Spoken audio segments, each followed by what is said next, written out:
Ladies and gentlemen, while research generates new knowledge, we need innovation to use this knowledge creatively and productively for social good. Our government has declared 2010-20 as the decade of innovation. We need therefore to give practical meaning to innovation so that it does not end up being just a buzzword. I understand that the National Innovation Council is proposing to set up an India Inclusive Innovation Fund that will drive and catalyze enterprise, entrepreneurship and venture capital while targeting solutions for the bottom of the national pyramid. In this context, it is important that we explore and rejuvenate traditional knowledge systems found all over our country in areas such as agriculture, architecture, handicrafts, and textiles. One need go no further than the tribal communities of the Kharia, Santals, Gonds, and Kolas who live in the deep forest areas of Mayurbhanj and have a reservoir of knowledge on medicinal uses of locally available plants. I congratulate the tribal community of Korapat for the global recognition they have received for their contribution to conserving biodiversity and developing climate change resilient farming systems. Ladies and gentlemen, an occasion like the present one should be used to revisit a fundamental question.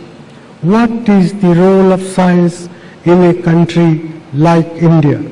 There is no simple answer, but for a country grappling with the challenges of poverty and development, the overriding objective of a comprehensive and well-considered policy for science, technology and innovation should be to support the national objective of foster sustainable and inclusive development. There is much that the scientific community can do to achieve these objectives. Research should be directed to providing frugal solutions to our chronic problems of providing food, energy and water security to our people.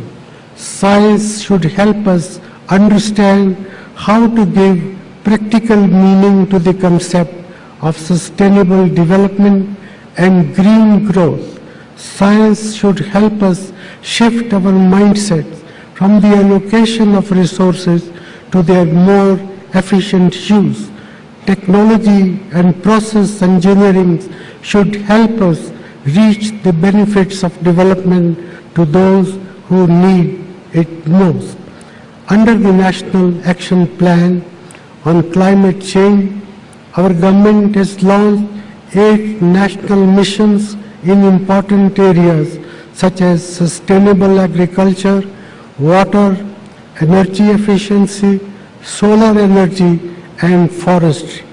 All the missions have strong components of science and technology.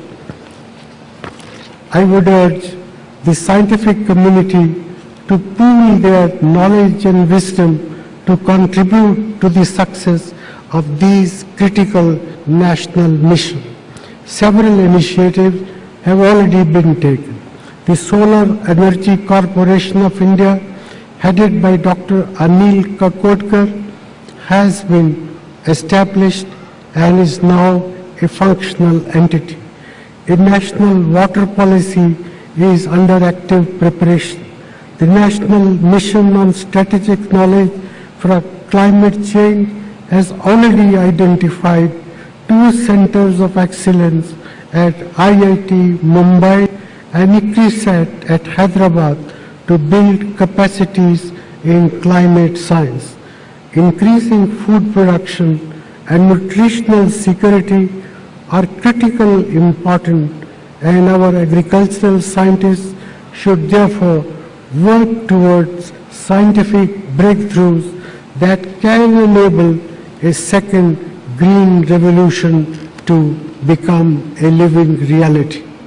We are currently examining a proposal to build national capacity and capability in supercomputing, which will be